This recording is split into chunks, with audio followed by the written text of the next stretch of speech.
रोई रोई कहेली कौशल्या रानी, सुना छठी मैया सुना हो, छठी मैया न हो। मैया गोदिया बालक एक दे तू, छठिया हम भूखती, छठिया हम भूखती न हो। रोई रोई कहेली कौशल्या रानी, सुन छठी मैया सुन हो, छठी मैया न हो।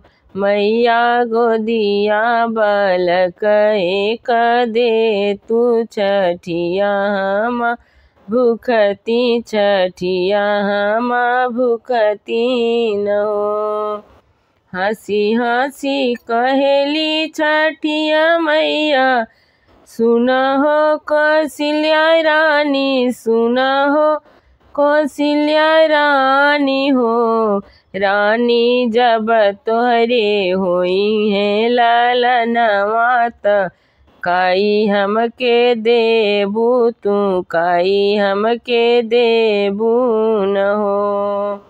रानी जब तोहरे होई है लालनवा त, काई हमके देबू तू, काई हमके देबू न हो।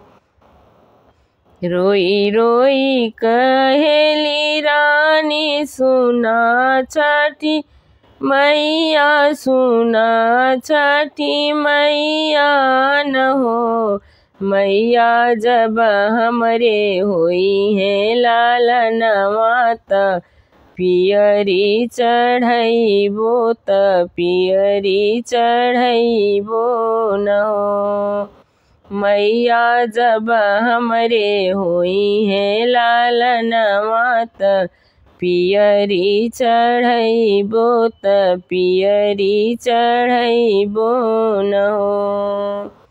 हंसी हंसी कहेली छठिया मैया, सुन कौशल्या रानी, सुन कौशल्या रानी हो।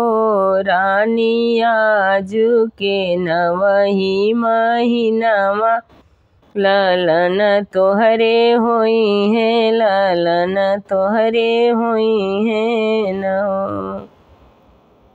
रानी आजू के नवही महीनावा, लालन तोहरे होई है, लालन तोहरे होई है न हो।